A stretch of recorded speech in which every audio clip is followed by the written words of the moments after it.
இதுல எத்தனை வளையம் இருக்குன்னு சொல்லுங்க. 1 2 3 4 4 இருக்கு இல்லையா? நல்லா உத்து பாருங்க.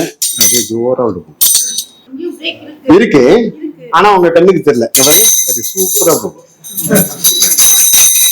இப்பவும் தெரியல அப்படின்னா சொன்னா நீங்க யாரும் நம்ப முடியாது. நிஜமாவே இரும்பு வளையம்.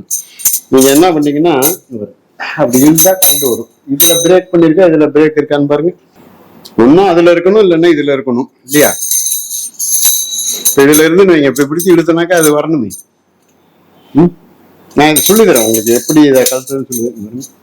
அருமை. இப்படி பிடிச்சிக்கங்க. அப்படியே மெதுவா ஆட்டுங்க. மெதுவா அப்படியே ஆட்டிட்டு அப்படியே அப்படியே அப்படியே கீழே வாங்க. அப்படியே கீழே வாங்க. அப்படியே அப்படியே மேல வாங்க. அப்படியே எடுத்துருங்க.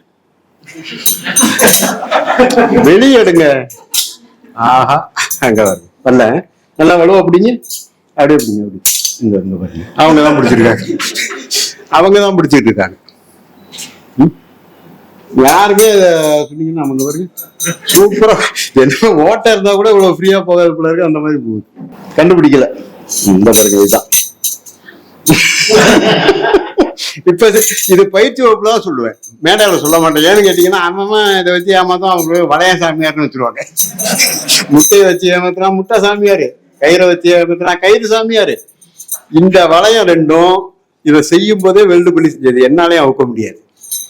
இது ஒரு ஒத்த வளையம்.